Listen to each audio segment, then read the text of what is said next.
Let's get sweaty. Hey guys, welcome to another Shenmue Dojo video. Today I'm going to be trialing a new type of video where I'm going to be doing some character exploration around some of the main characters, but also the characters we don't know too much about. So for this video I'm going to be focusing on Shenhua. I was debated between Shenhua and Landy, but I am going to do a video on Landy separately. So the premise of this video is essentially we're going to look a little bit at the basic character, some of the past, some of the mysteries, and then look at where this could feed into the story. And I thought there's no better place to start than Shenhua. She's in Ryo's dreams. We see her in the prophecy. We see her in the attract sequences, Shenmue 1 and 2. Do you know what? This is a really good starting point for this video series, and we'll see where we go from there. So, first and foremost, we need to look at some basic character statistics, facts about Shenhua. So first and foremost, we know she's 16 and she lives in Bailu Village. Now, I am stating the obvious in saying this, and I should also say actually that I got a lot of this information from Suka Pass. Download the app if you haven't already. She lives with Mr. Yuan, who seems to be a stepfather type figure rather than her actual father. We don't know at this point what's happened to her parents. She mixes medicines and herbs and is generally a good cook. It's commented on in Shenmue 3 that she feels that she's a good cook, and her father says that if he was half as good a stonemason as she is cook, he'd be over the moon, basically. We also know in Shenmue 2 she picks up herbs to help her father. Without stating the obvious, her and Ryo's fates are very much intertwined. She gathers the strength from the wilderness of China, and she's very much a popular member of the community in Bailu Village, which we see in Shenmue the animation. We see the clips of her walking around the village, interacting with all the villagers, etc. And also in Shenmue 3, if you're walking around Bailu Village with her, the villagers seem to be a little bit more willing to talk to you, etc.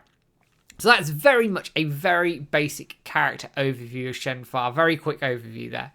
Let's talk about her past a little bit. Now, straight up, we don't know very much about Shenhua's past. There's a lot of fan theories out there. There's a lot of assumptions out there. But we don't know too much about her.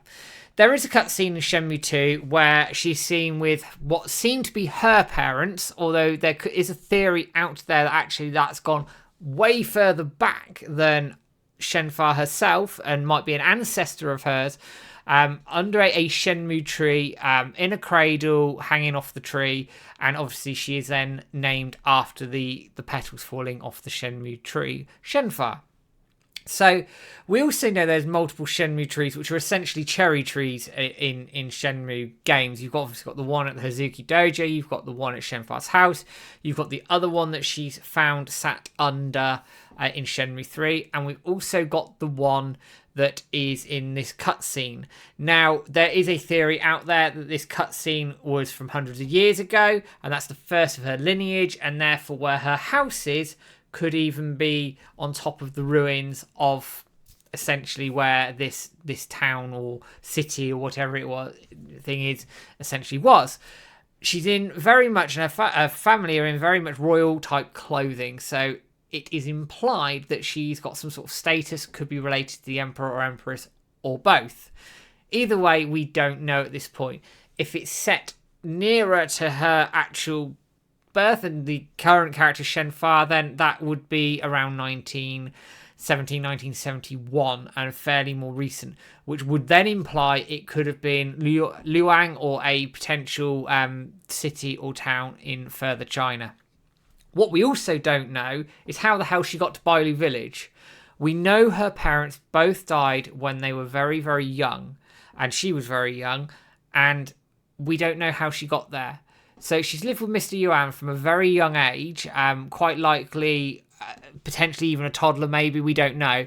But there is a cutscene where she's on the Shenmue tree swing in Shenmue 2, and there's a photo of her with her father sat on the swing of the Shenmue tree, and she's quite young in that. So we know at that point, she's probably 7, 8, 9, maybe 10 at a push.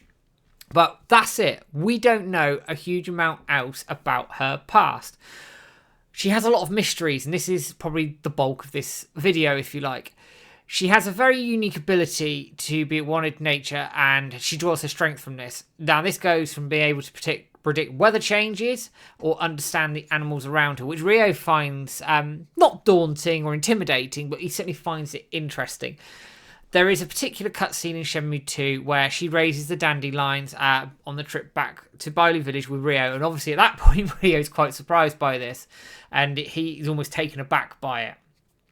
As I said, there's the cutscene with the baby, and it could well be based in Luang, it could be based elsewhere, and there's a tapestry in Shenmue 2 on the wall of Luang, which is talked about, and she says, look, it sounds like a hustling, bustling city, and she feels familiar with it.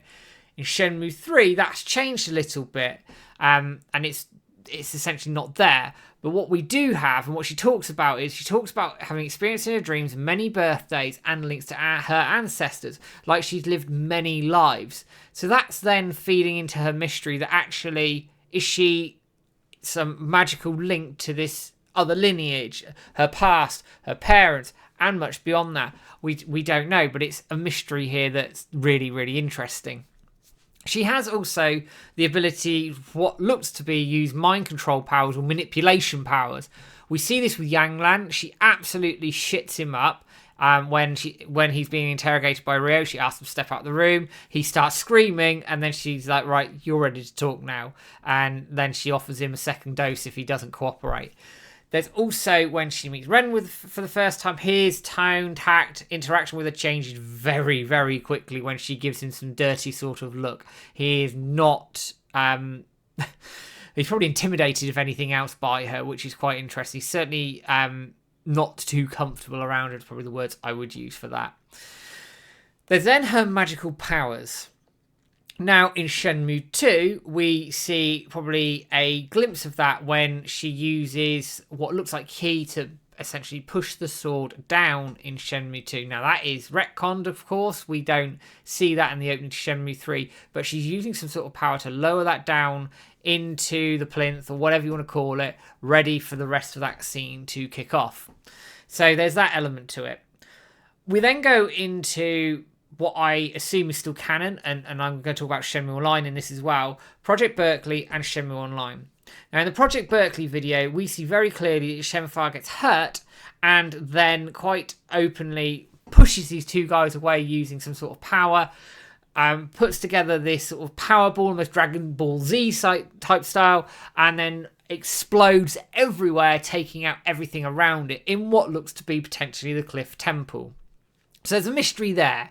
Where does she draw this power from? Is it from the wilderness? Is this part of the prophecy? All of that comes together in that video, and it's something hopefully we get answered in Shenmue 4. Shenmue Online, it implies that she's able to call the Phoenix down to essentially battle Landy and his dragon. So in that video, you will see that she changes from her normal clothing to sort of a more royal empress type clothing. So there's a theory out there that she's very much linked to the emperor or empress.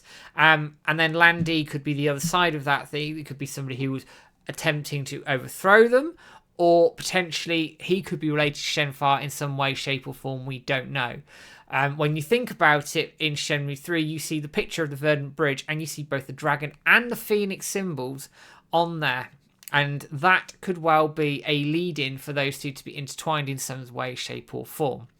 But in the Shenmue Online video, she is the phoenix, Landy is the dragon, and there's this almighty battle that kicks off between the two of them, which could imply something around Ryo's fate and whether he does fight Landy again.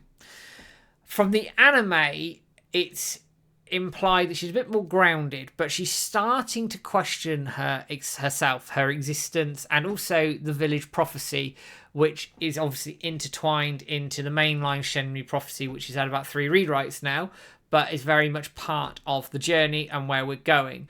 She is very much a massive, massive part of that, and even in Shenmue 2, she's told to go with the one who holds the Phoenix, aka Ryo. So where does this end up? Where do we go from this? Because she's starting to question this. She's starting to question her powers potentially, and question her own fate and path that's coming up. So that's a little bit around her mysteries. And as I say, there is loads here to digest with Shenfire. You could probably make an hour video on her, but I'm not going to, because I'll be here all day and I'm sure you'll be fed of me talking by that point. But to sort of conclude this a little bit, she absolutely has a major role in the story to go. We know that. And that could well kick off at the Cliff Temple linked to the Project Berkeley stuff. I would argue that she's probably the most mysterious character in the series so far. We've obviously got Nielsen we don't know too much about, but we do know what her motives are. That comes out in Shenmue 3 in terms of when she screws Landy over for the Phoenix Mirror and burns the castle down. But Shenhua, there's so much more to her that we don't know about. What's her ancestry? How is she linked to the Emperor and the Empress? What are her powers? Is the character Shenhua that we know in the game one of many that's been linked through time, or is she a completely original character and the Emperor and the Empress were potentially killed, overthrown, or whatever, potentially by the Chi Men? We just don't know. What is also known, and sort of finish this video off, is actually it's been commented over the years that she is one of Yu Suzuki's favourite characters within the Shenmue franchise. So you would hope that these questions that I've raised here would be answered because she is one of the more favourable characters for the creator of the series itself. So guys, what do you think about Shenhua? Is she one of the most mysterious characters out there? What's her role to play to come? And do we think we'll see more of her magical powers as things progress? Leave us a comment below, give us a like, share, subscribe on the usual channels. And guys, that's the end of the video, so take care and I'll see you soon. All the best.